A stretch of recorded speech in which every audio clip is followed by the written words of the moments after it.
Okay, just wanted to make a quick video to go over the parts of the stove so you all can know how to use it whenever you have your stay here.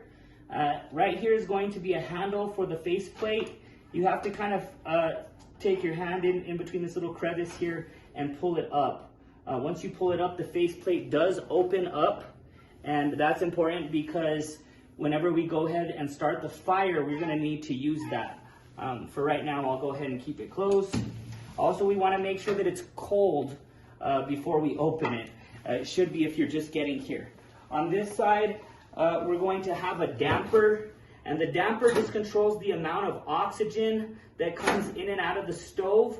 The further out the damper is, the more air will come into the stove. If you have it pushed all the way in, then it's going to have less air and can suffocate your fire. I normally leave it about halfway out, and that is fine. I never have to adjust it at all.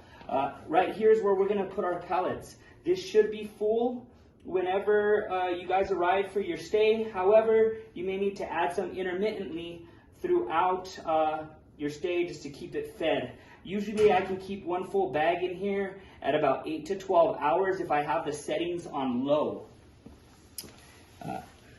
Lastly, if you look here on the side of the stove, you're going to see the control panel. Now on the right hand side there is the switch down to manual on the upper right underneath the blinking light. That should stay there on manual. You shouldn't have to adjust that at all. On the bottom right hand side, we can see the on and off button, and that's what we're going to use after we get the fire started. On the left hand side, you can see the heat level, and that's going to be adjusted once we get the fire going. So now we're going to talk about how to make sure that the stove is cleaned out and also get the fire started. I intentionally left the ashes in here so that I can show you all how to get rid of that stuff. On the top of the stove, you'll have one of these little sweeper things, and then this is going to be to clear out the tray, and you can see by the shape of it that it's the shape of the tray.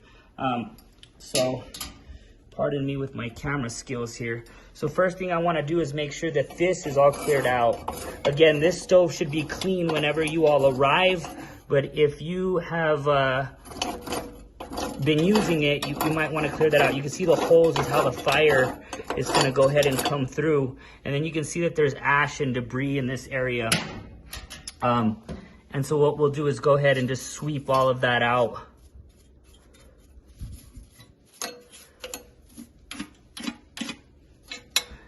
See how it's nice and clean. There's a couple of pellets left in there, but overall, you know, this debris can just be swept out to the bottom there, and it has a little area down here where the ashes will actually fall into. Okay.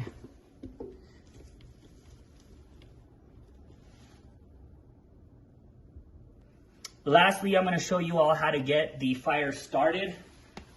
So normally what I'll do is just take a couple of pellets out of the top here. Out of the top, or there's also a box next to the stove, and you just throw them in there. You just want a small handful. You don't want to suffocate it. So we just want enough. I could maybe do a little bit more than that. Just enough to get it going, okay? We're gonna then get this lighter fluid. It may be a different bottle or a different brand that we have, but there should be at least one, if not two bottles of the lighter fluid on the top of this little deal we got up here. And so you're just going to take that off, unscrew it. We're going to squeeze some of that gel onto those pellets so that it starts to that way it can ignite it. Once we have that in there, you can mix up the pellets and the gel. I found that helps the gel not to burn out so easily.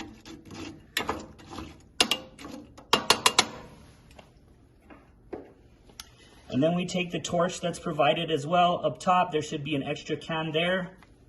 Please be careful with this. This is not something that children should use. Once we got the torch, we're just going to torch it and make sure that the fire feels really healthy.